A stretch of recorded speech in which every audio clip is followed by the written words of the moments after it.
Well, hi tubers, hi, I'm back with 40 years of Mills and Boone, and oh my god, I think I found one of the worst ones I've ever read in my entire life. So, so it's called A Tainted Beauty by Sharon Kendrick. Okay, oh god, all that glitters isn't gold. Merciless businessman Kiro D'Angelo knows an opportunity when he sees it, and Lily Scott's vulnerable sweetness and old-fashioned values are exactly what he needs in a wife. He's the complete opposite of the red-taloned gold diggers who relentlessly pursue him.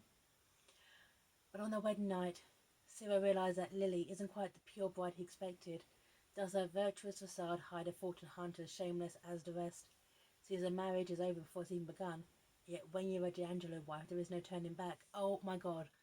He marries her because she thinks he's a virgin. And on the wedding, oh god. Okay, I'm just going to start it. Okay? This is Kiro's first impressions of her because he's buying a family home. Essentially, Lily's father died recently. Her stepmother is an absolute gold digging entitled bitch, and it's her own family home. And Lily has a brother who wants to go to art school. He's a very talented artist, and so she's trying to help him with that. And she's in like the family home, and oh, and so like she bakes cakes. Here we go. Right, here we go.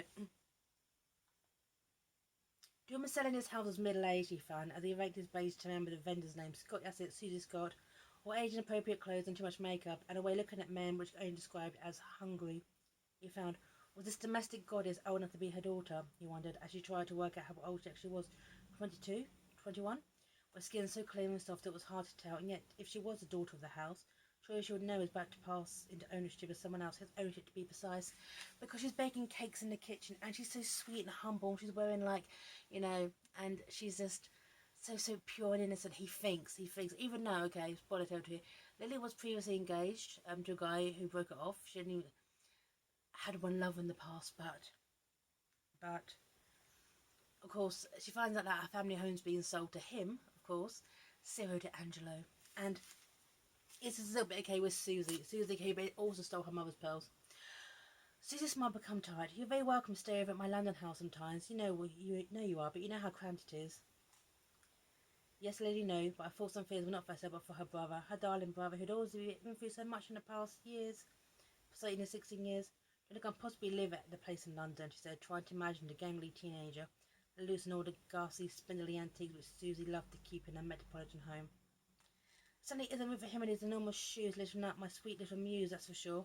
It's why I've arranged for you to carry on living here. Right. Because Susie's basically said, I've arranged for you to live in a flat above your employee's place because obviously she bakes cakes for a living. Right. But of course, as soon as Susie sees Ciro D'Angelo, she's pretty all over him. Okay. It's a bit here, okay, because she's a entitled gold digger, of course. There's more from Susie. She disappears in the text quite quickly. I'll tell you about this, Susie turned to Ciro, curving her shining lips into an exasperated smile. Well, I'm afraid that with being so close in age, I've always had a difficulty disciplining her. Even my late husband was alive. Close in age? Lily sputtered indignantly.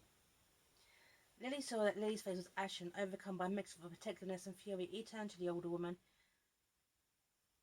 Miss Scott, I wonder if you mind providing some refreshment. I just phoned straight from New York and... Of course, must be exhausted. Jet lag always completely lays me out too. Gosh, Susie. Would you like coffee? Oh, yes. Oh, yes. Right. But, of course, Lily and Sarah go on a date and she's holding back, of course. And I like the fact, okay, that she's holding back because she's not, even though she is a tainted beauty, according to him, she's not the kind of person to just jump in and sack with someone. She's actually got more respect for her, but she holds back. And to him, okay, he sees it as her demure attitude, okay, because she's a virgin. Of course. Of course. It's for here, okay, is when she's a gold digger, before she disappears from the text, after Lily gets the pearls back, by the way, comes in. Do you know what kind of man he is? Susie demanded. I'm sure you're going to tell me, Lily said flatly. A billionaire who's famous around the world for his sophisticated conquest, that's Sue. A man who dates supermodels and heiresses. Care to tell me where you fit in that kind of world, Lily? Well, a speculative palm over a short skirt which made her look the best of her undeniably good legs, she adopted that look of a sudden coyness. Why, it's closer to my age than you. What are you trying to say? That is out of your league. With an effort, Susie forced a smile. I'm telling you for your own protection, Lily. I don't want to see you get hurt. Of course not. Of course not. But the pearls get back, and of course, very, very quickly, because Cyro wants a virgin, and he thinks Lily's a virgin, so they get married. He proposes, she says yes. She actually does fall for him in some kind of respects, but, you know, she's virgin. He's got to marry a virgin. Of course, of course. This bit here, okay, is when they're together, okay? And it's their wedding night, and this bit here, okay, shows that this bit here. Promise me something, he questioned. Her eyes met his, and she tilted at him a smile. You know where I stand on this, promised Cyro. I just want you can easily keep Dorchensa, Mia. Promise me you'll never cut your hair. For a moment she hesitated. It made it sound like if her long Castilian hair was what defined her. Something about that made her feel faintly uneasy. The look of appraisal which made his dark eyes gleam like jet quickly had her nodding in agreement. Oh yes, don't cut your hair. Your long flowing hair, your symbol of femininity. Of course not. Of course not. But they have sex. This is page 119. They have sex. They do it. And Lily, of course, okay, obviously. In Cyril's mind, okay, he's like, oh, well, obviously, you may take her so long, I'll be extra special careful because she's a virgin. And it turns out she's not. The sacred unicorn is not a sacred unicorn. She's like everyone else because she's in her 20s, for God's sake. Okay? Right. Lily, are you Lily? He questioned softly. Are you experienced? Okay? There was a pause. Not very, she admitted. Not very. Instead of her disbelief weighing up inside him like a bitter tide. For a moment he thought they might be mistaken. There was somewhat was lost in translation between two people who spoke different languages. But the shrinking look in her eyes told him a story. Naked without the prim clothes which made you think of wholesomeness and innocence. Oh yeah, of course, wholesomeness and innocence. What kind of word about look wholesome and innocent? I don't no idea. Cyro realised that he was seeing the real Lily for the very first time. The flesh, which only seemed covered with retro clothes, was as creamy and delicious as he'd imagined. The hair which he found so alluring now spilled glossy over the pillow just like every fancy he'd ever had. But now seemed to mock him because the image he'd presented was nothing like an illusion, and he felt the pain in his heart as he realized how wanton it looked. Oh my God, he's kicking her to the curb. He's kicking her to the curb after the wedding night because she's not a virgin. Okay, he never actually asked her. Just assumed that she kind of just went along a bit. Okay, right, right. He felt the violent stammer of his heart against his rib cage. He asked the question anyway, knowing that he was nothing but a crazy fool to cling to a last shred of hope as he looked deep into her blue eyes. So are you a virgin, Lily? He bit out painfully. Or what was your bridal innocence nothing but a sham? I love this. Lily, I love the fact that Lily counters there. She's like, no, I wasn't a virgin, but then she tried to smile, which didn't come off. Neither were you. Ah, but I never intended to be otherwise, did I? Unlike you. We never actually asked her, just assumed. Right. Right. Now, Eugenia, who was his gold digger next, is why his heart's so broken. Okay, because of the gold digger next. Right.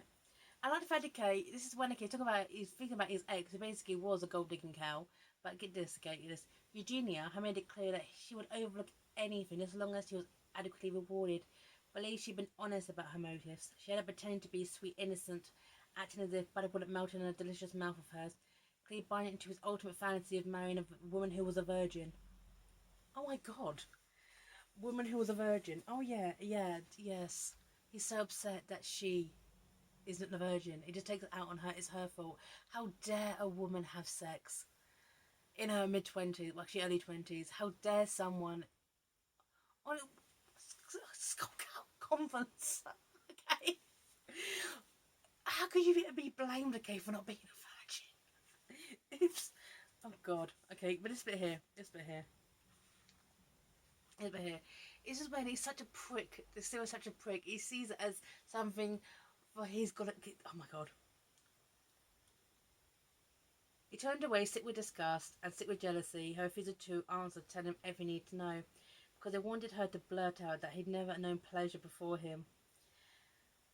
But this man, Tom, the man who abandoned her, who had taken her virginity, which should have been his to take, is not a present. Happy birthday, darling. Okay, what bullshit is this? But the thing is, even though that he's not happy because she's a tainted beauty, he won't just let divorce. No, because she's a D'Angelo wife, and a D'Angelo wife has expectations, and she can't for 6 months. She's stuck with him for 6 months. 6 months of mental goddamn torture. This bit here. Oh yeah, mental torture of 6 months. Right, so he wants to split up. Lily heard the scene of negotiation which entered his voice said to him, he looked like a stranger. She thought, a dark and grim stranger. What do you mean by cooperation? He shrugged. It isn't complicated. You paid apart my beloved wife for 6 months, after which time you will tell the world you are homesick, that you miss England too much, and to make the marriage work, and we are parted amicably. And if I refuse, and I think you will, his black eyes hardened, and so did his lips. So you really aren't in any position to refuse, Lily. Yeah, you go to a divorce lawyer. Why are you divorcing? I wasn't a virgin. He's not happy. Okay. But the thing is, she doesn't start to lose weight because Lily has lovely soft curves. But she starts to lose weight because obviously the pressure. Okay. And then you find out why he's got these issues. This bit here is when he starts talking to Leonora, who is her mother-in-law, Cyro's mother. Look at this. And the thing is, after Cyro's father died, Cyro essentially developed a Madonna whore complex. He didn't like his mother.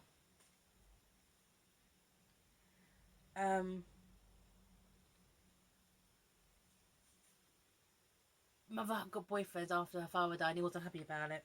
Okay?